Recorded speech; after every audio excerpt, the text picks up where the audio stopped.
Selama lebih dari 300 tahun, Nusantara telah diposisikan sebagai ladang ekstraksi mentah bagi kemajuan industri. Eropa, pola ini ternyata tidak benar-benar berhenti setelah proklamasi 1945. Ia hanya berganti wajah menjadi sistem perdagangan global yang memaksa negara berkembang untuk terus menjual tanah dan airnya dalam bentuk komoditas mentah yang murah. Hilirisasi adalah langkah berani Indonesia untuk memutus rantai kolonialisme modern tersebut dengan melarang ekspor biji nikel mentah. Ini bukan sekadar kebijakan ekonomi biasa, melainkan sebuah pernyataan kedaulatan bahwa kekayaan alam kita adalah hak mutlak rakyat Indonesia untuk diolah di bumi sendiri. Uni Eropa bereaksi keras terhadap kebijakan ini karena industri baja tahan karat dan otomotif mereka sangat bergantung pada nikel murah dari Indonesia. Gugatan mereka ke Organisasi Perdagangan Dunia WTO adalah upaya nyata untuk menjaga agar Indonesia tetap menjadi pelayan bagi industri mereka. Bagi Indonesia, memenangkan perang hukum ini adalah harga mati karena menyerah berarti kembali ke era di mana kita hanya menjadi penonton saat bangsa lain menjadi kaya dari sumber daya kita. Inilah mengapa hilirisasi disebut sebagai perjuangan kemerdekaan kedua. Kemerdekaan dari ketergantungan ekonomi yang menjerat. Logika hilirisasi sangat sederhana. Nilai tambah harus menetap di dalam negeri agar tercipta lapangan kerja dan transfer teknologi. Bayangkan, jika kita menjual nikel mentah seharga $1, namun saat ia kembali ke Indonesia dalam bentuk baterai kendaraan listrik, harganya menjadi $100. Selisih $99 itulah yang selama ini dirampok oleh sistem perdagangan yang tidak adil. Dengan membangun smelter dan pabrik pengolahan di dalam negeri, kita sedang merebut kembali nilai tambah tersebut untuk membangun sekolah, rumah sakit, dan infrastruktur bagi anak cucu kita. Perlawanan Uni Eropa menunjukkan bahwa mereka tidak siap melihat Indonesia menjadi negara maju yang mandiri secara industri. Mereka lebih suka kita tetap menjadi negara agris ekstraktif yang mudah didikte melalui bantuan hutang dan regulasi lingkungan yang seringkali digunakan sebagai alat proteksionisme terselubung. Hilirisasi adalah cara kita menghancurkan tembok kaca yang membatasi negara berkembang untuk naik kelas. Kita sedang membuktikan bahwa Indonesia memiliki nyali untuk melawan standar ganda yang selama ini dipaksakan oleh negara-negara maju di meja perundingan internasional. Maka segmen pertama ini menegaskan bahwa hilirisasi adalah sebuah pertaruhan eksistensial. Jika kita mundur sekarang, maka kesempatan untuk menjadi kekuatan ekonomi dunia akan tertutup untuk waktu yang sangat lama. Kita sedang menulis ulang aturan main, bahwa perdagangan internasional harus didasarkan pada kemitraan yang setara, bukan pada eksploitasi yang terstruktur. Hilirisasi adalah peluru utama dalam diplomasi ekonomi kita untuk memastikan bahwa kedaulatan Nusantara tidak bisa lagi ditawar oleh kekuatan asing manapun. Gugatan Uni Eropa di WTO terhadap larangan ekspor nikel Indonesia adalah bukti nyata dari kemunafikan sistem perdagangan global yang mereka ciptakan sendiri. Di satu sisi, negara-negara barat seringkali berteriak tentang perdagangan bebas dan keadilan ekonomi. Namun, di sisi lain, mereka menggunakan instrumen hukum internasional untuk menghambat negara berkembang mengolah sumber dayanya sendiri. Mereka ingin aturan yang hanya menguntungkan pemilik modal, bukan pemilik sumber daya. Perang di WTO ini adalah medan tempur intelektual, di mana Indonesia harus membuktikan bahwa kedaulatan atas kekayaan alam dilindungi oleh hukum internasional yang lebih tinggi daripada sekadar aturan dagang. Amerika Serikat dan Eropa di masa lalu juga melakukan proteksionisme besar-besaran untuk membangun industri dalam negeri mereka. Namun sekarang mereka melarang negara lain melakukan hal yang sama. Inilah yang disebut oleh ekonom Ho Chun Chang sebagai kicking away the ladder, atau menendang tangga setelah mereka sampai di puncak agar orang lain tidak bisa menyusul. Indonesia tidak boleh terjebak dalam jebakan argumen hukum yang sempit. Kita harus menyerang balik dengan narasi bahwa hilirisasi adalah hak asasi sebuah bangsa untuk mencapai kemakmuran dan keberlanjutan ekonomi yang diatur. Dalam piagam PBB, Kekalahan awal Indonesia di panel WTO tidak boleh membuat kita patah arang, melainkan harus membuat kita semakin cerdik dalam melakukan manuver hukum dan diplomasi. Kita menggunakan hak banding, dan terus menjalankan kebijakan hilirisasi di lapangan, Sioliola. Tidak ada hambatan. Karena faktanya, pabrik-pabrik smelter sudah berdiri, dan tidak mungkin dibongkar kembali. Strategi Fate Ongpli ini adalah cara kita mendikte kenyataan baru kepada dunia, bahwa era nikel murah telah berakhir, dan mereka harus datang ke Indonesia jika ingin berbisnis. Perang ekonomi ini juga melibatkan isu lingkungan hidup melalui EU Deforestation Regulation (EUDR) dan pajak karbon lintas batas yang bertujuan menyudutkan produk komoditas kita seperti sawit dan nikel. Uni Eropa mencoba membungkus kepentingan ekonomi mereka dengan narasi hijau yang terlihat mulia. Padahal, tujuannya adalah membebani biaya produksi kita agar tidak kompetitif. Indonesia harus mampu membuktikan bahwa hilirisasi kita adalah hilirisasi hijau yang bertanggung jawab. Sehingga senjata lingkungan yang mereka gunakan akan berbalik, menyerang mereka sendiri di panggung opini publik dunia. Kesimpulannya, perang di WTO adalah ujian bagi ketangguhan diplomasi kita dalam menghadapi arogansi kekuasaan lama. Indonesia tidak berdiri sendiri. Banyak negara Global South yang memperhatikan langkah kita dan siap mengikuti jejak kita jika kita berhasil menang. Ini adalah perjuangan untuk menciptakan tatanan ekonomi dunia yang lebih demokratis, di mana organisasi internasional tidak lagi menjadi kepanjangan tangan dari kepentingan segelintir negara maju di utara. Kita berjuang bukan untuk merusak sistem perdagangan dunia, tapi untuk memperbaikinya agar lebih adil bagi semua.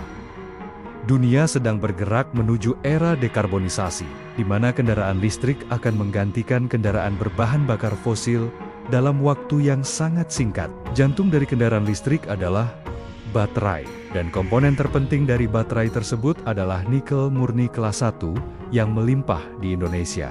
Dengan kebijakan hilirisasi, Indonesia sedang mencoba mengunci rantai pasok global masa depan ini di bawah kendali kita. Siapapun yang menguasai baterai, dialah yang akan mendikte kecepatan kemajuan otomotif dan penyimpanan energi dunia di abad ke-21. Ini, Uni Eropa sangat ketakutan, karena jika Indonesia berhasil membangun ekosistem baterai terintegrasi, maka pusat gravitasi industri otomotif dunia akan bergeser dari Jerman atau Prancis ke Nusantara. Mereka tidak ingin menjadi tergantung pada Indonesia, sebagaimana mereka dulu tergantung pada minyak dari Timur Tengah. Namun, Indonesia memiliki kartu as yang tidak bisa mereka bantah. Cadangan nikel kita adalah yang terbesar dan paling berkualitas. Dengan memegang kendali atas bahan baku, kita memiliki kekuatan untuk memaksa raksasa otomotif dunia untuk berinvestasi di sini. Bukan hanya sekadar membeli barang jadi. Kedaulatan baterai ini adalah bentuk perlindungan ekonomi yang sangat kuat bagi masa depan rupiah dan stabilitas devisa kita. Kita tidak lagi bergantung pada harga komoditas yang naik turun di bursa London, karena kita menjual produk industri yang harganya jauh lebih stabil dan bernilai tinggi. Investasi masif yang masuk ke sektor baterai dan kendaraan listrik akan menciptakan efek domino bagi tumbuhnya industri komponen lain di dalam negeri. Inilah yang kita sebut sebagai industrialisasi besar yang akan membawa Indonesia keluar dari jebakan pendapatan menengah selamanya. Perlawanan sengit Uni Eropa di medan ekonomi sebenarnya adalah pengakuan tersirat bahwa Indonesia telah menjadi ancaman nyata bagi kenyamanan ekonomi mereka. Mereka berusaha memperlambat kemajuan kita dengan berbagai hambatan teknis dan hukum, namun kekuatan pasar tidak bisa dibendung. Selama permintaan dunia terhadap baterai terus meningkat, maka semua jalan akan menuju ke Indonesia. Kita harus memastikan bahwa setiap molekul nikel yang keluar dari tanah kita telah memberikan kontribusi maksimal bagi penguatan struktur industri nasional dan kemakmuran rakyat. Banyak segmen ini menekankan bahwa hilirisasi adalah strategi serangan balik yang paling efektif dalam diplomasi ekonomi. Kita tidak perlu mengirim tentara untuk dihormati. Kita cukup memastikan bahwa dunia tidak bisa membuat baterai tanpa restu dari Jakarta. Ini adalah bentuk kekuasaan baru di abad digital. yaitu kekuasaan atas material strategis. Dengan menguasai rantai pasok nikel, Indonesia sedang membangun fondasi bagi kedaulatan nasional yang jauh lebih kuat daripada sekadar Indonesia kekuatan menyadari militer konvensional. bahwa melawan raksasa ekonomi seperti Uni Eropa akan jauh lebih efektif jika dilakukan secara kolektif bersama negara-negara kaya sumber daya lainnya. Kita sedang memelopori pembentukan aliansi negara-negara penghasil nikel dan mineral kritis lainnya, yang sering disebut sebagai OPEC untuk mineral. Tujuannya adalah untuk memiliki kontrol atas harga pasar, kuota produksi, dan standar lingkungan global, agar tidak ditentukan sepihak oleh konsumen di barat. Aliansi ini adalah bentuk solidaritas Global South untuk mengakhiri era di mana pemilik sumber daya hanya menjadi penonton dalam penetapan harga dunia. Keberhasilan Indonesia dalam melawan gugatan WTO telah menjadi inspirasi bagi banyak negara di Afrika dan Amerika Latin untuk berani melakukan hal yang sama pada komoditas mereka. Kita sedang membangun sebuah kesadaran baru bahwa kekayaan alam adalah daya tawar politik yang dahsyat jika dikelola dengan kompak. Jika negara-negara pemilik litium, kobalt, dan nikel bersatu, maka negara-negara industri di utara tidak akan punya pilihan selain mengikuti aturan main kita. Inilah revolusi perdagangan abad ke-21. Perpindahan kekuatan dari tangan konsumen teknologi ke tangan pemilik bahan baku teknologi. Perjuangan ini juga melibatkan penguatan hubungan dengan kekuatan ekonomi baru seperti China dan India yang lebih pragmatis dalam melakukan transfer teknologi dibandingkan Barat yang penuh dengan syarat politik. Kita menggunakan persaingan antara kekuatan-kekuatan besar ini untuk mendapatkan kesepakatan terbaik bagi kepentingan nasional kita. Indonesia tidak memihak blok manapun, melainkan memihak pada kepentingan hilirisasi domestik. Siapapun yang mau membangun pabrik di sini, dialah mitra strategis kita, tanpa peduli dari mana asal modalnya.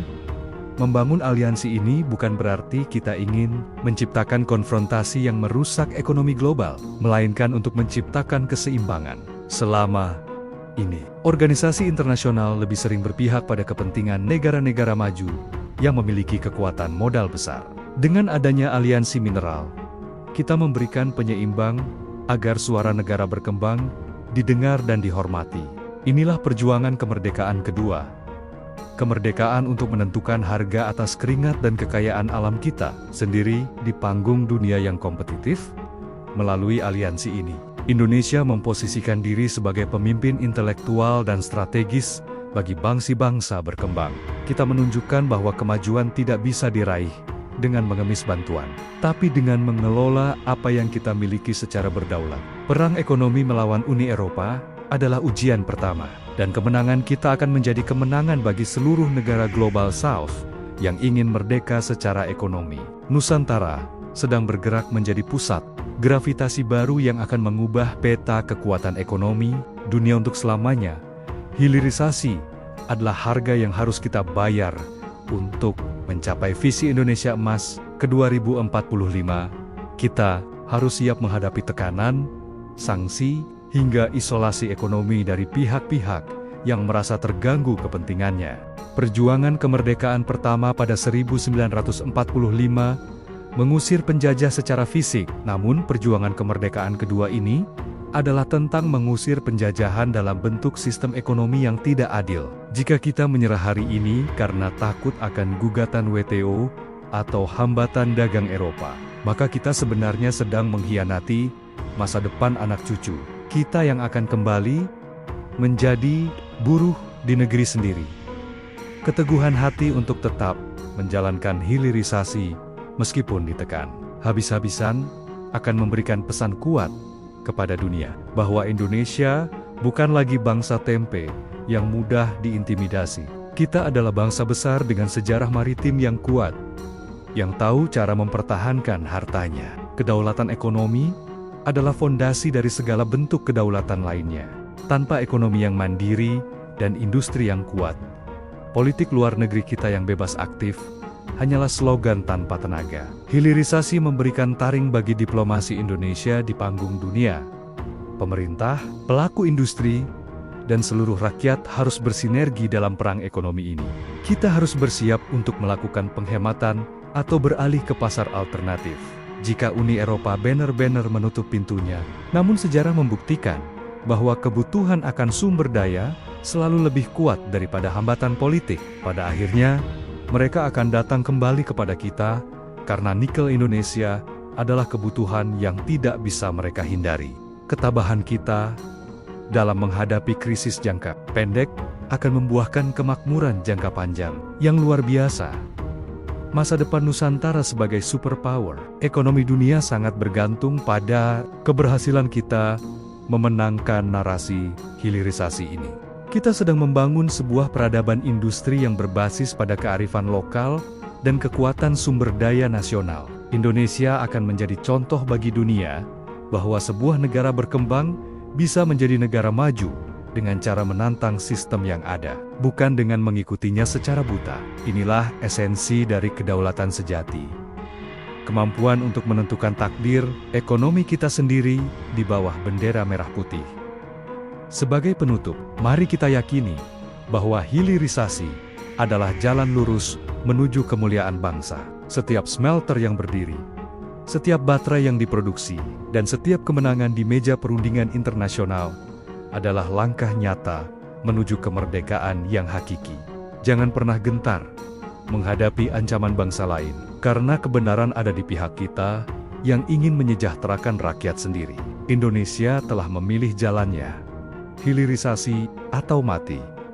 Dan kita memilih untuk hidup, tumbuh, dan memimpin dunia dari tengah-tengah Nusantara. Merdeka!